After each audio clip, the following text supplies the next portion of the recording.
Because I don't normally put a slide about me on. I normally let you either like the session and you might look me up, and if you don't, then please don't say anything too mean on Twitter. But because there's a connected thread through this deck, I will actually very briefly do an introduction of myself.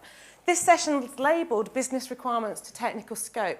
However, we're not going to touch a huge amount on the technology here. I'm really going to tease out the challenges of getting to that technical scope, which can be no mean feat. Hi, everyone, you're late.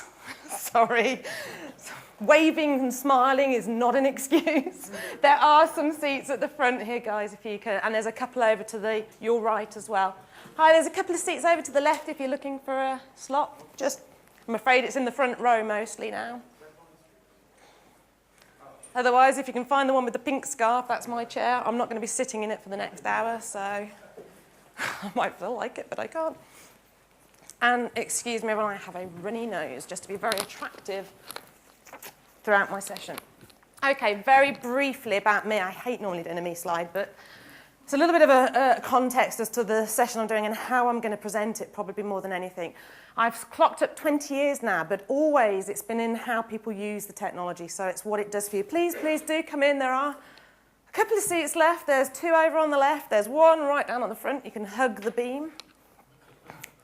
Sorry for tree huggers. I know I don't look old enough for 20 years. You didn't have to say it.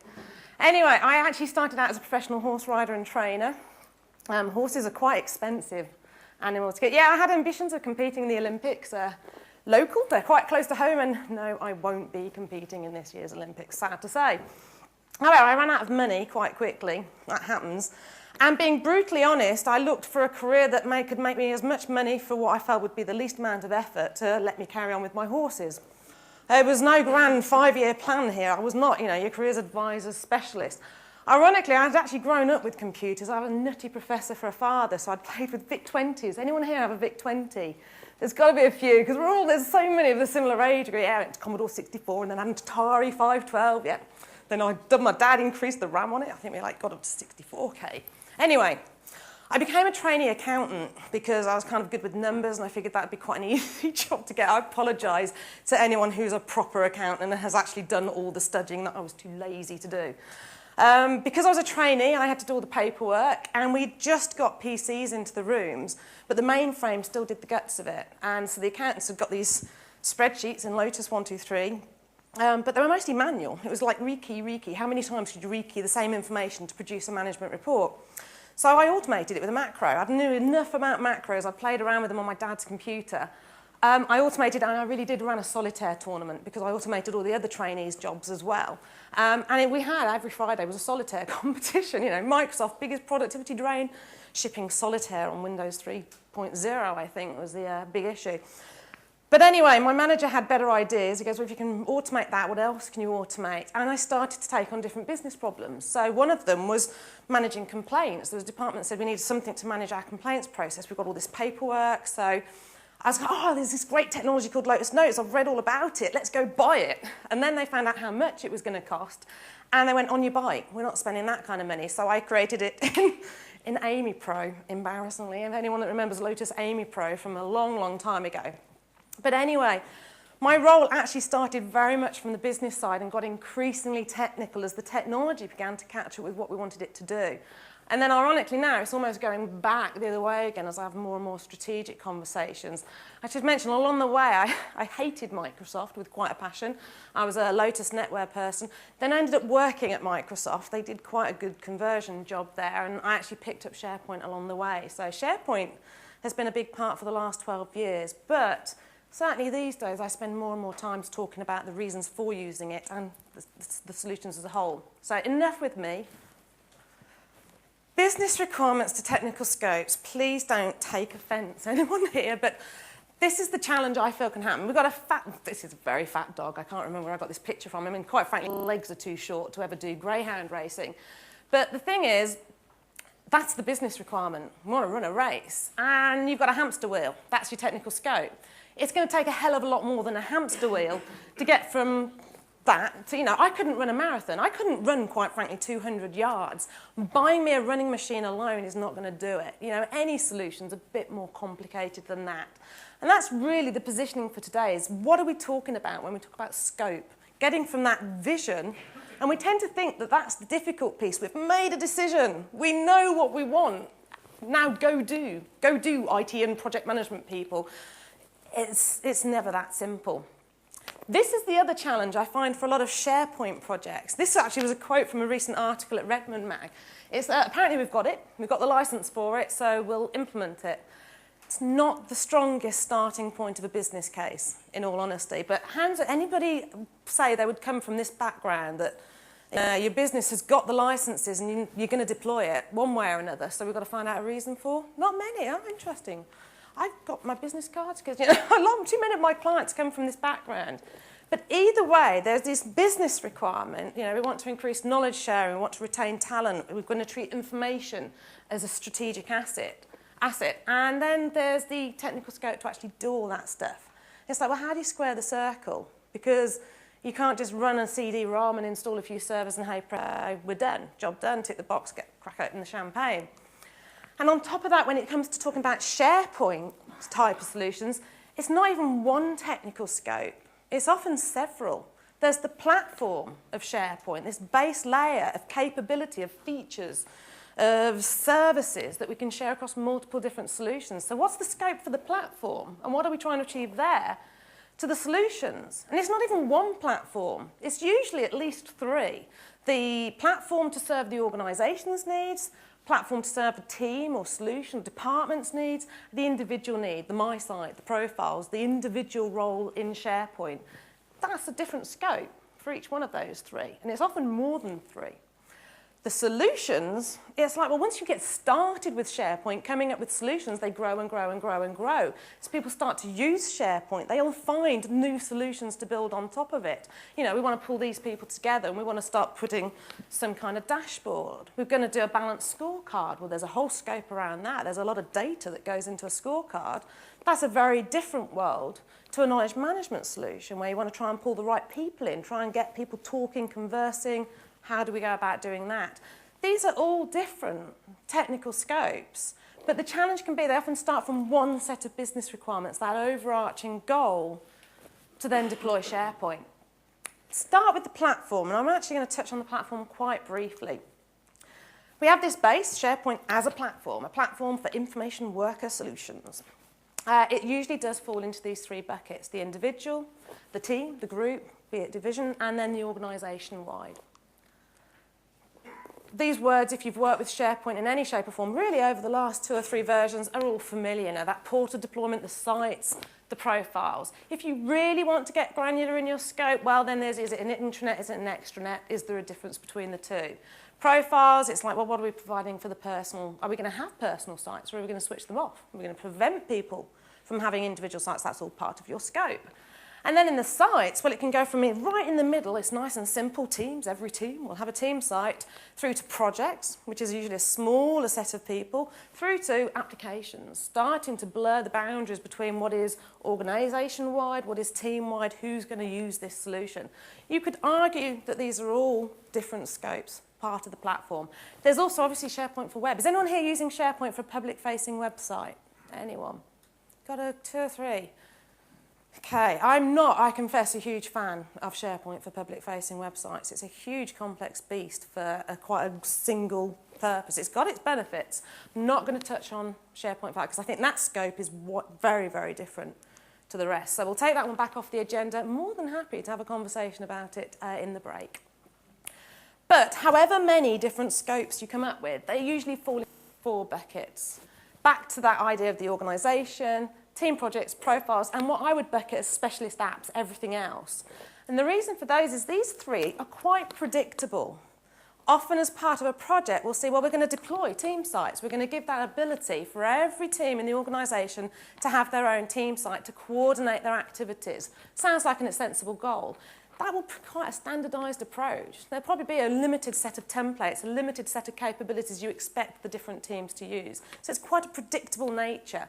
Ditto for the intranet and ditto for profiles, but specialist apps, that's the wider area because that can cover anything and very, very different requirements. So for the more easy ones, from a platform perspective, we're thinking about capacity planning, what it should be. What kind of performance are we going to expect? What kind of availability?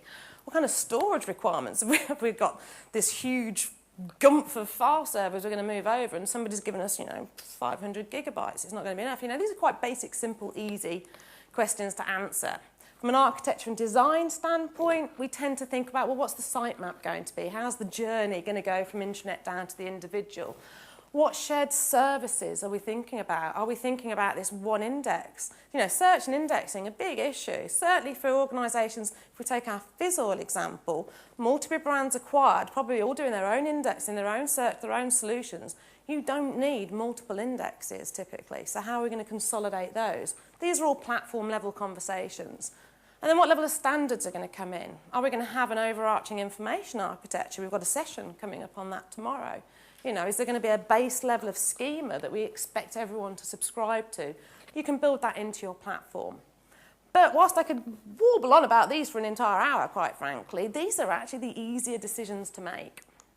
The solutions is where it gets very, very messy. And I think these are the ones where SharePoint projects historically get tripped up. And it's usually because there's a lot of hidden costs and unexpected consequences within these solutions. How many people have had their requirements given to them on an Excel spreadsheet? Thank you, get honest. It happens a lot. And the challenge, Excel, I love Excel. I'm a trainee accountant.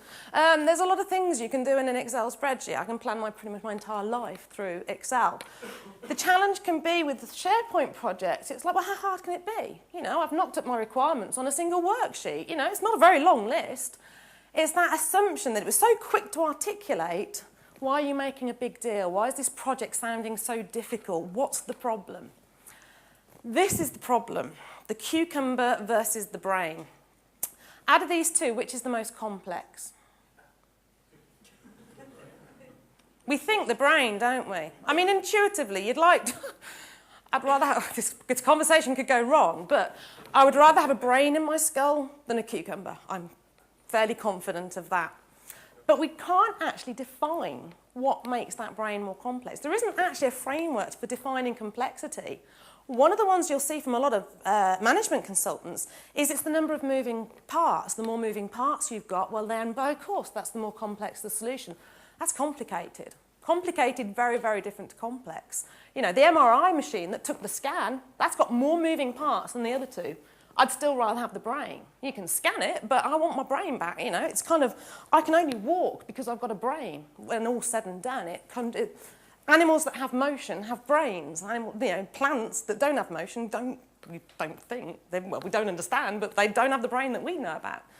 So complexity, very, very hard to define, and it's why there should always be a pushback on requirements that are very broad, or that, oh, well, look, I've written it down, what's the problem? It's like, well, you go do it then.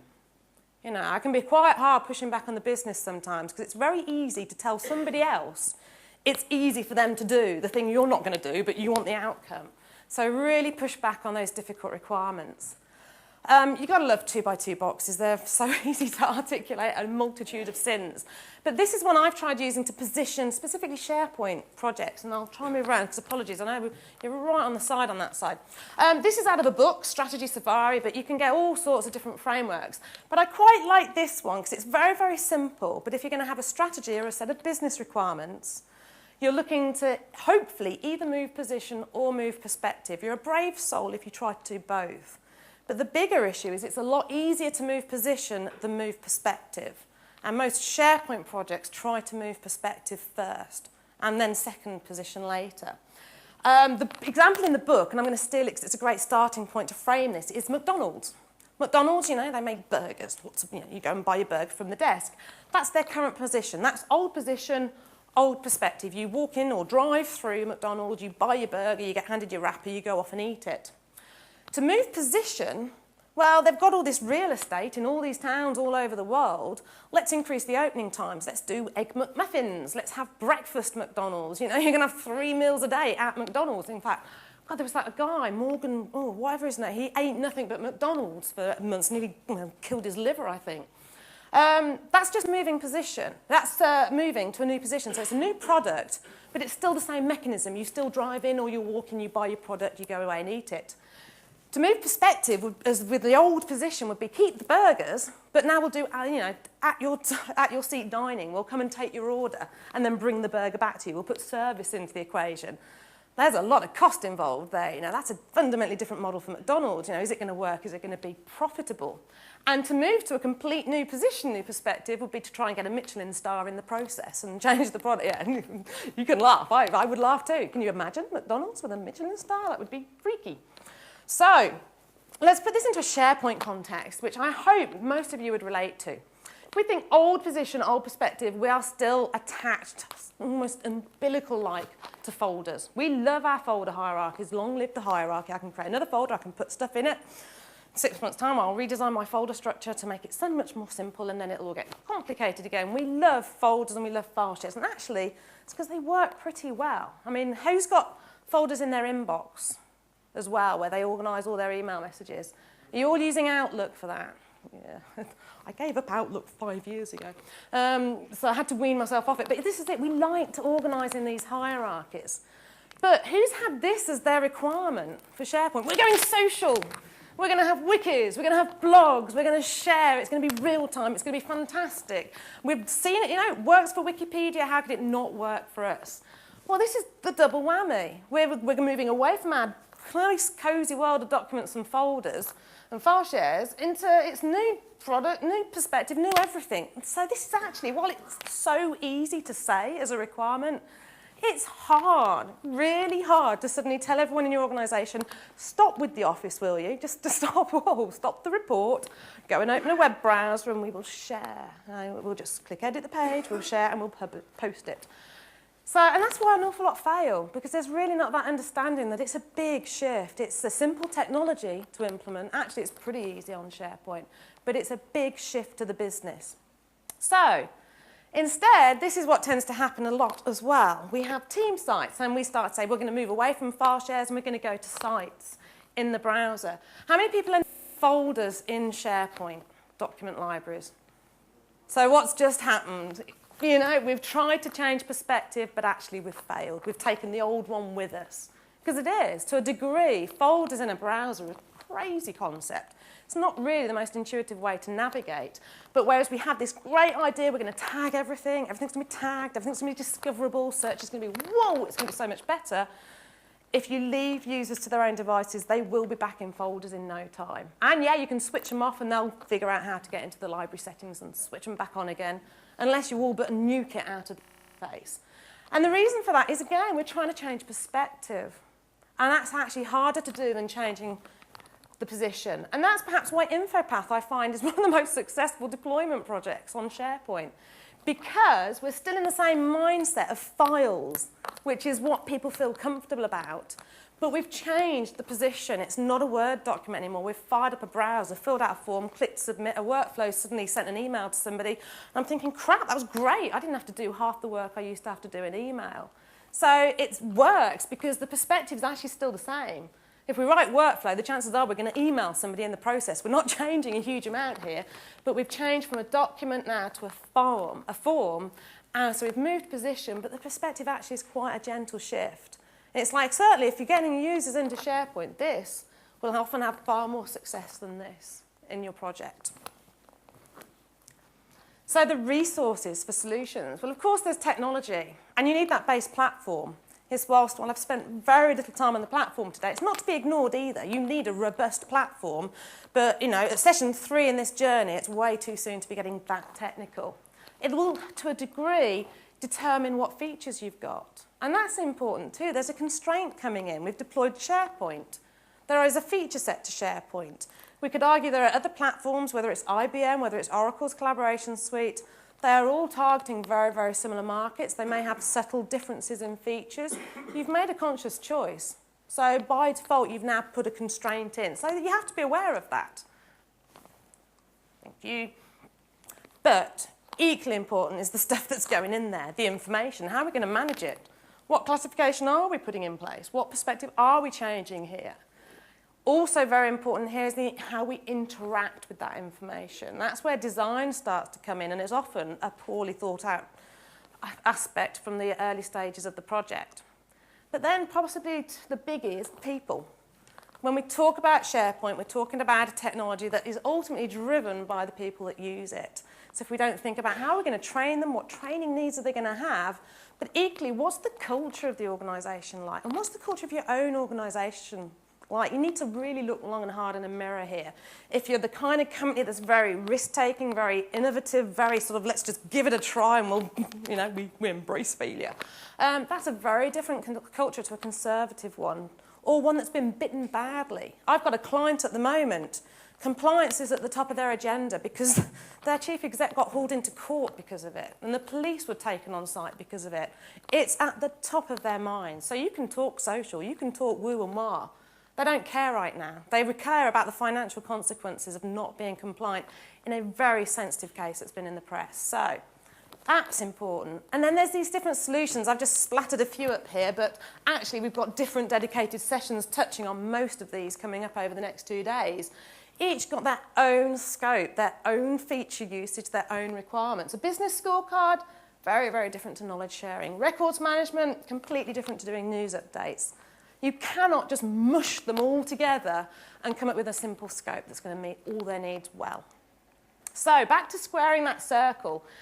We're actually asking the wrong question. In terms of technology, technology is somewhat unlimited. I mean, that's the beauty and the challenge of software. You just can keep writing the stuff. We can just keep inventing new technologies. We can grow that scope to surround the business requirements. Of course, somebody's got to pay, and the resource constraint kicks in, not just financial, because there's people involved.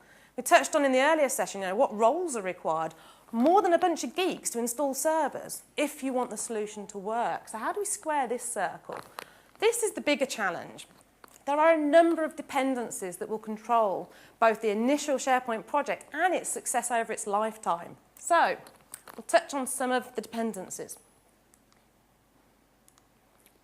Information management. You're going to hear me sound like a repeating record here. Interaction design is a big dependency, and I specifically call it interaction design. This is not about branding. Yes, there's a solution track here this week about branding. That's lovely, but branding is a vanity. It's a vanity project, typically. I know some of the web designers will not thank me for calling it that, but if it's all about style and all about what fonts you're going to use and colours, which an awful lot of branding is, no matter how people start out, that's a vanity project. Interaction design is about how people are going to use it, how are we going to make it easier for them to get to answers, to get something done. So it's a slightly different aspect. Training. Training will get called out, I'm sure, on other sessions too. It's a real biggie because I rarely see people thinking about the training budget early in the project cycle. It actually, certainly in my experience, it comes towards the end of implementation. And we're like, oh, how do we get the users to use this? I think we need some training. And then we'll have some roles. We'll have training for end users, and we'll have some training for site owners, because we're going to let them get into those site settings and put the folders back on. There's different levels of training required. It's far better to think of this up front, because this can be quite a big hidden cost. Would you be prepared for the training to become part of the induction process for new hires? And then how do you tackle everyone you've already got?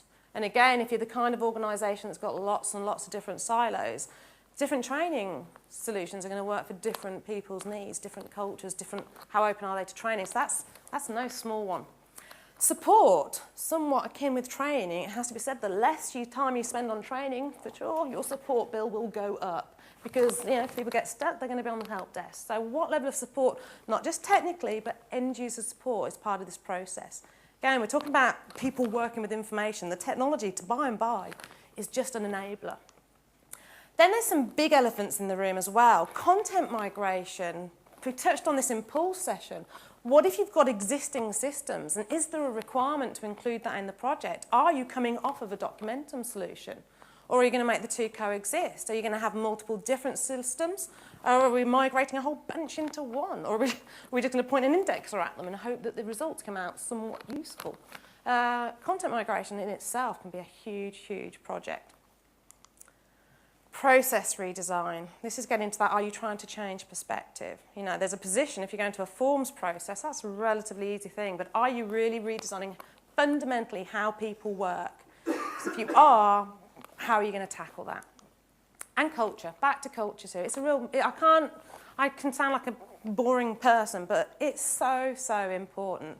You know, I've seen organisations put social tools out into the business when they've got a culture in the past of firing people for making mistakes. It's how are you expecting these people to take risks and share and put their head above the parapet in such an open format when they've seen the repercussions in the past? It's going to take time to move from a conservative culture to a more open one, if that's the goal of the business. Sticking out a technology solution that can just do it, to nick a brand's one-liner, isn't going to do anything. People still hide. They'll hide in their email. They'll take things. They'll find paths round using systems that they're comfortable with. So this really, if you're not thinking you're going to tackle it, don't ask for a big budget because your solution's going to be somewhat limited. They all will impact the resources. Time, is there a time deadline, or at least an initial time deadline to get something done? Because the wider the scope, the longer it's going to take to get there. What impact is it going to have on your budget? You know, there's going to at least be some people that give you some constraints here. But then there's the other two, people. What roles do we really need to tackle all these different elements? These are not all IT problems to solve. And what's the impact on the technology? You may make a technology choice, but then say, well, we're going to do certain things that stretch the capabilities of that technology. So what do? Do you stick with the technology? Do you reevaluate? Do you redesign the requirements? It's going to be this constant feedback, which brings me on to a model that I sometimes use with clients. It's hard to put this into slide because I confess this is the sort of thing I'd do in a whiteboard with a room with about 6 people in. So it's a bit more of a challenge to present it on a deck. But I find it helps position the different dependencies and the importance of allowing for them. And apologies right at the side, I will try because I know you're quite at an angle there. So if we think at the top left, we have our business requirements, the start of this session. We could say we've got our technical scope, which is where I'm meant to be getting you to, but really, this is what we're talking about here. I mean, that's really what it all comes down to. Is the purpose of this, are we going to have more value out of our information assets at the end of this project than when we started? Kind of, you'd hope so. So, more business requirements will increase the size of the technical scope. And I should just explain, this is a basic use of causal loop diagrams. So if it's got an S with the arrow, it's a supporting, it's a reinforcing cycle. Increase one, you increase the other. Reduce one, you reduce the other.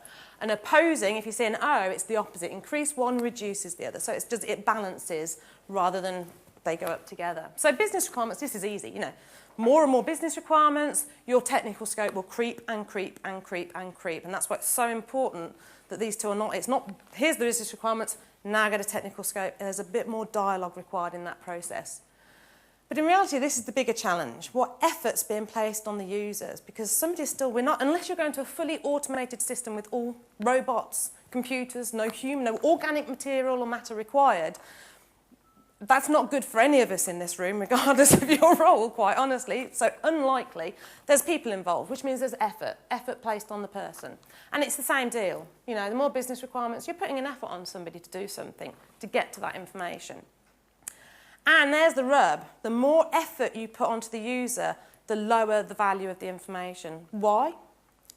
Because we increase the room for errors, for duplication, because people are in a hurry. People make mistakes. The quality of the information will invariably go down the more effort that is placed on the users to do stuff to get to that information. Whether it's, here's a document, you've now got to tag it with 11 different parameters so that we can then do all our nice, kind, funky filtering and navigation afterwards. Yeah, but, you know, who's going to pick the right tags? Sergey Brin at Google, he did a presentation, it's an older one now, it's got to be a good 5 years ago, and he was asked about metadata, because at the time, Google was still heavily around page rank, so linking as a mechanism for ranking rather than the use of meta tags. And they're saying, well, you do more with metadata. And he goes, no, this metadata is rubbish. We don't really want to use it. And they were like, well, it doesn't really go. Everyone else is talking about metadata. And he goes, no, we can have metadata. Metadata is fine as long as humans aren't doing it. That's Google's perspective. And quite honestly, they're right. You know, we have a pretty poor accuracy rate when it comes to tagging documents. We tag for what we're looking for, not necessarily what the document's about and its usefulness to other people. I think it was the Metropolitan Museum of Modern Art in New York. It's biggies up there. They actually did this test once, again, 2 or 3 years ago. That you can imagine, it's a museum of art, you know, it's big. They classify everything, the paintings to build the displays. There's experts with PhDs in all the tagging capabilities for art and art history. but they actually did an analysis of their audience, of how many of them understood the language that was being used to place the art. And I've got it on a different deck. I wasn't planning on referencing it here, but it just feels like a good example because it was something like 80%.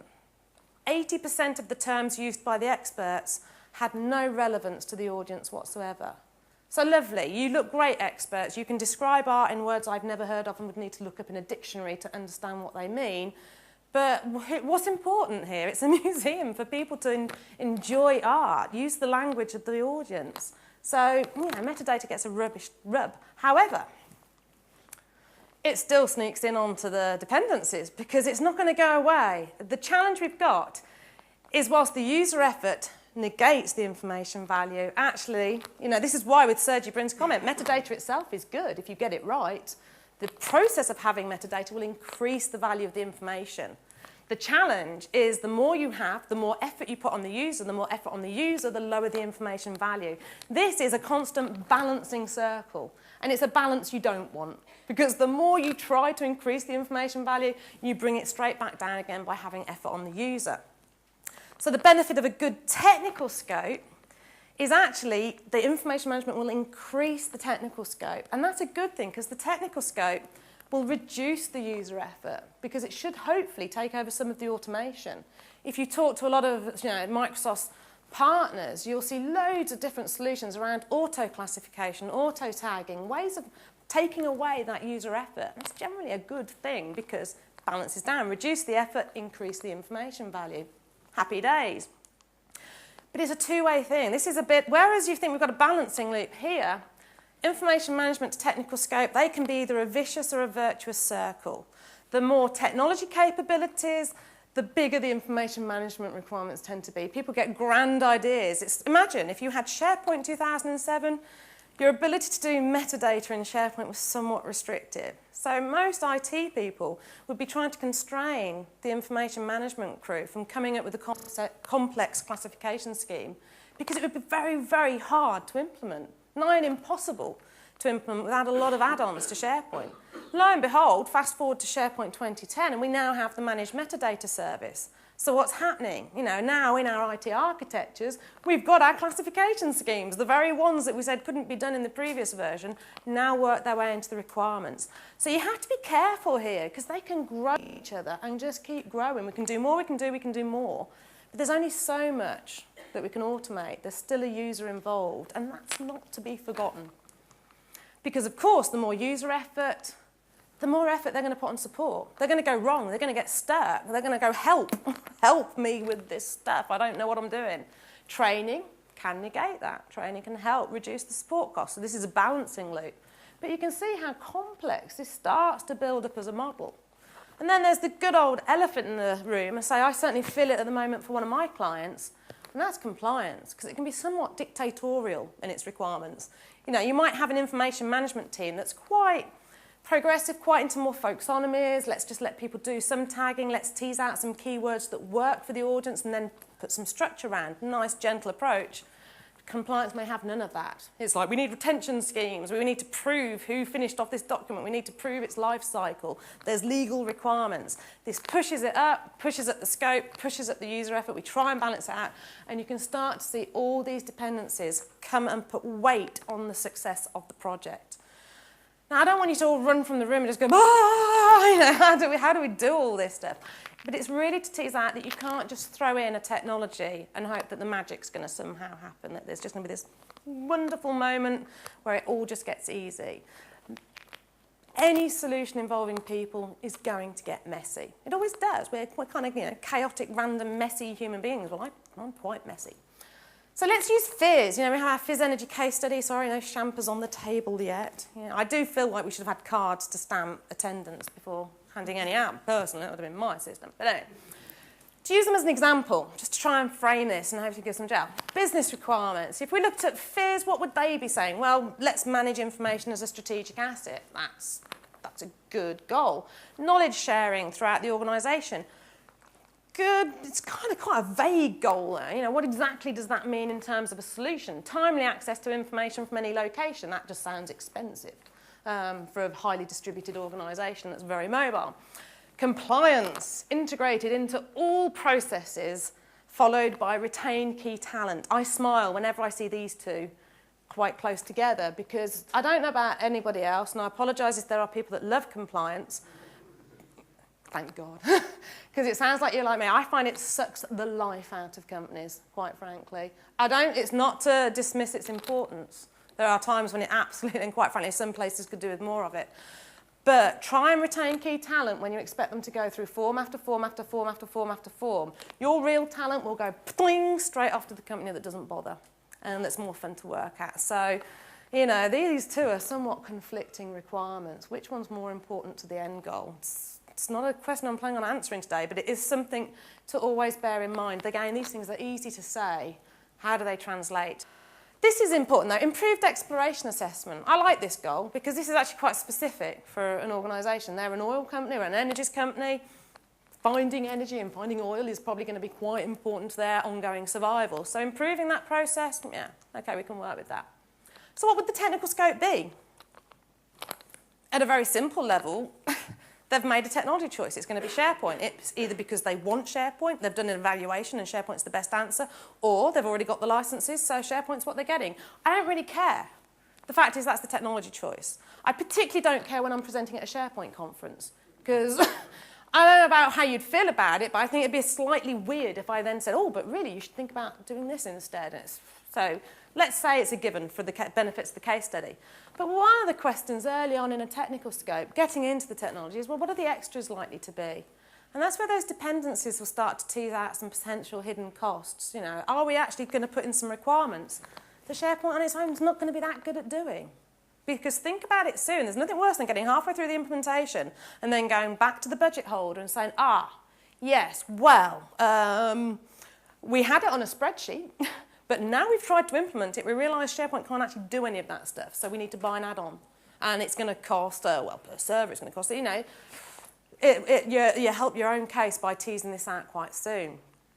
From a platform perspective, you know, where's the decision point here for this particular organisation? They're distributed locations, highly mobile, anything involving things in the sea just can potentially go wrong in my book. So what do? Do they go centralised? It's like all roads, regardless of bandwidth, come into one here. Do they distribute? That's an elephant to eat. Is Office 365 the platform? It might be no today. Could it be changing tomorrow?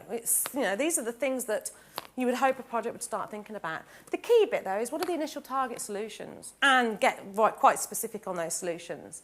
I'm not touching on them in this session because we've got a whole bunch coming up. I think we've got findability and search next. Over the next 3 days, we've got portal, I know, because I'm doing that session. We've got HR, we've got quite a few different solutions, so I'm not going to touch on these today. But this is why this track's been structured the way it has, because it's actually those solutions that will help answer some of these questions. You're way too soon if you think you can go straight from a requirement to a scope very, very quickly. So where are the dependencies? Well, we've already mentioned in the background story at the start, they've had a compliance issue. They had an accounting error. False accounting affects the share price. Anything that affects the share price of a company is quite serious, so that's going to get a lot of focus. That is going to drive requirements. It might be it drives requirements to the point that much as you would love to do social, you would love to do knowledge, you would love to focus on talent, you don't in the first phase. You park it. It may sound like a lot of stuff to park, but that may be the harsh reality of the circumstances you're in.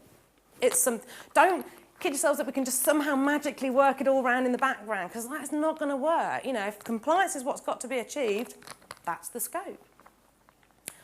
Start thinking about the training and support. This is going to be a real tricky one, potentially, for an organisation that's suddenly merged, and you've got very, very different backgrounds that have come together, so 3 into 1 in effect.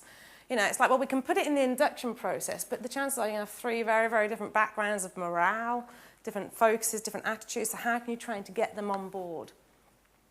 And that morale comes straight into process change. This is a big prime example, and certainly another client I'm working with at the moment, they're very, very similar to this background story. They operated as independent silos under a single brand, but they weren't organised as a single brand. So each one had its own HR, its own IT, its own management structure. And then 2 years ago, they were acquired by a much, much larger American company. They're in the Fortune 250. They're like the second largest in their industry. Swallowed up. and told very quickly, you need to be more efficient. What's all this HR stuff here? You know, we want one HR, one IT, one management, and then the brands underneath. And the morale is horrendous at that organisation. They've had redundancy round after redundancy round. They've shrunk, they've moved offices, they've consolidated.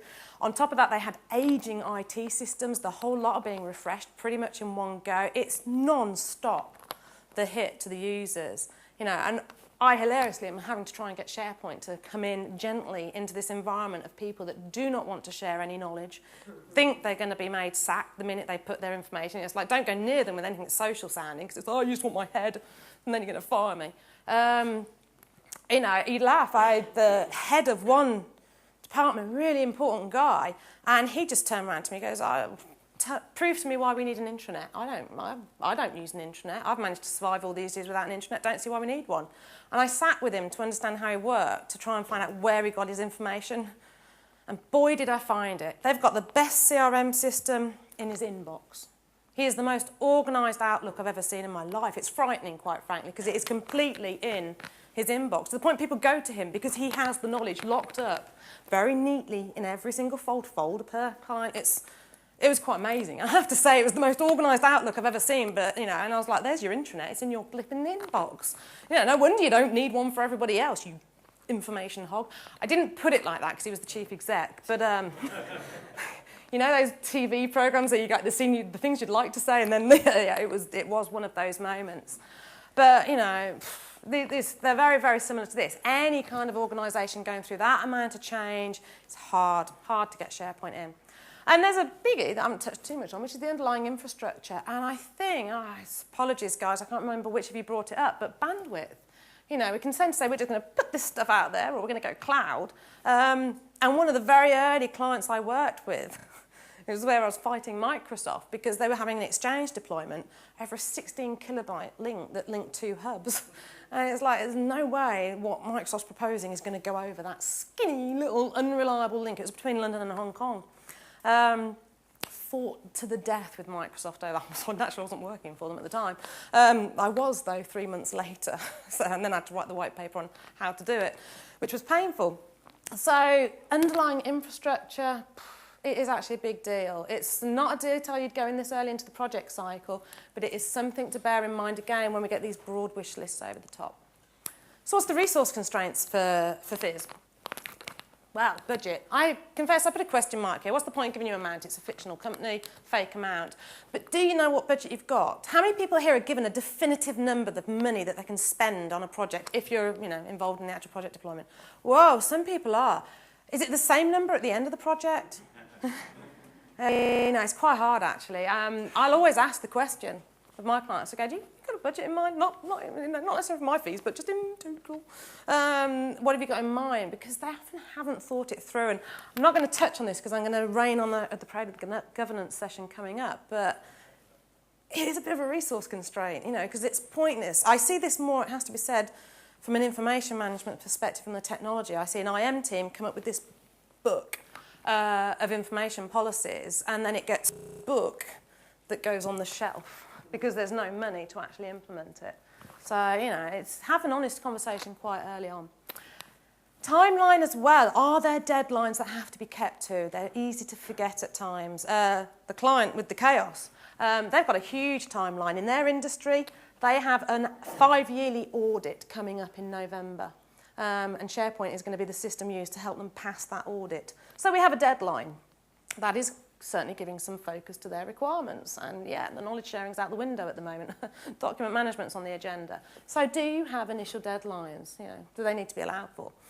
And then people, somebody brilliantly raised this question at the start. And it's another elephant in the room, really. You know, what people have you got?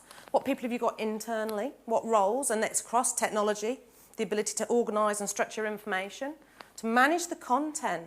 You know, it's SharePoint. SharePoint can save a lot of time, but actually it can often create the need for moderators. Not people that are going to write the content, but at least are going to moderate and help the people. If you expect the business to suddenly start posting all their stuff up onto SharePoint, you make sure it's done cleanly and correct. Moderators, I find, are very valuable and, again, often forgotten or ignored resource in projects. So are you planning on any kind of moderation? And what existing roles do you have? You know, if you're an organisation like Fizz, they're going to have all these different IT teams. So what's the skill set that they're working with? And does that mean that they need to recruit more people? Do they need to adjust? Do they need to manage people out? So what people have you got to work with? What outsiders you've got to come in? But think a long and hard around the maintenance of the system rather than just the implementation. Because again, we create this grand solution. We're going to have all this knowledge sharing. But without moderators, I find a lot of it goes stale very, very quickly. So that's a consideration of Fizz's resource constraints. Oh, good. Just about on time where I want to be. So the checklist, I'm going to say everything all over again to get from business requirements to technical scope. First, are we talking about a platform? Because a platform is actually quite easy to do. It doesn't deliver a lot of value to the business though. So, you know, it's pretty hard to suddenly come out with this huge budget and this huge requirement if you haven't already started thinking about that first set of solutions to go on top. But it's the solutions that will be the Achilles heel to the project. That's where the challenges lie. Do understand resource constraints around all three. Time, we mentioned, budget's obvious, people, underrated and very, very important. But also the technology. You know, if you've set a boundary for your technology, don't then sweat out an argument about whether you need one add-on to SharePoint. It's like, oh, it doesn't do auto-classification, that's it, we've got to buy 3 add-ons. You know, get a solution built first, because trust me, the auto-classification tools themselves have their own issues. So, you know, is the technology putting a constraint on you? If it is, either you work around it or you accept it, but don't just try and think we'll deal with that later. There's an awful lot of we'll deal with that later, I find, with SharePoint projects. Perhaps the biggest message I'd really push on the technical scope is identify and align your dependencies. If you haven't been thinking about information management and how you're going to tackle it and how big a challenge you're going to make of it, now's the time to start thinking. Get it in at the start with the technology. Do not define a technical architecture and then down the line then go and find you've got an IM team or a records management team that you then pull in, say, oh yeah, we'd like some classification please on this, or we think we ought to think about how to retain our documents and how to expire them. Get them in at the start. It's really, really important. Training. Don't think about training at the end of the project. Think about it at the start, because if you're not prepared to commit to the training, keep the solutions as simple as possible. I cannot abide, apologies anybody, I'm about to say something that drives me mad and there might be like 10 people in the room that are like this. I've heard it a few times with business users. Well, you shouldn't have to have training. I didn't need training to use my iPod. You know, I didn't need training to use Facebook, so why do I need training to use SharePoint? Well, because you're being employed to do something. You choose to be on Facebook. And actually, you generally do get some training along the way. A friend shows you how to do it. When I got my first iPod, embarrassingly, I couldn't figure out how to change the volume. You know, I was trying to press the one side and then the other before I finally got the gist of it. Well, yeah, it's easy to use, but it's within a very, very defined boundary that I'll choose to spend the time on. This is a working environment. If you want to get that information value, and don't forget that's the goal, then invest in the training to make sure you do. Don't just hope magic's going to happen. And probably the final point to make here, before I'm going to open up, so we've got 10 minutes for some questions, is do seek out the potential hidden costs, and it's very much tied in with the first one, because they're the things you don't really budget for or don't really consider, and they come back and bite you. Training being a biggie. Content management, moderators. Who's actually going to make sure the stuff gets used? Are you thinking about moderators? You know, people will say we want forums, we want discussion boards. They definitely need moderators, I find. I don't see any forum work well within a business without some degree of moderation, personally. I'd be interested in the questions to hear anyone's thoughts if they disagree. But it's where the devil is in the details. It's back to that initial question, you know, it's the business requirement from a slightly plump dog to wanting to be running the marathon. That's the decision is actually the easy part. Getting to the point where you can run a marathon. I know, I don't think I've got a marathon in me, to be honest. It's just way too much effort.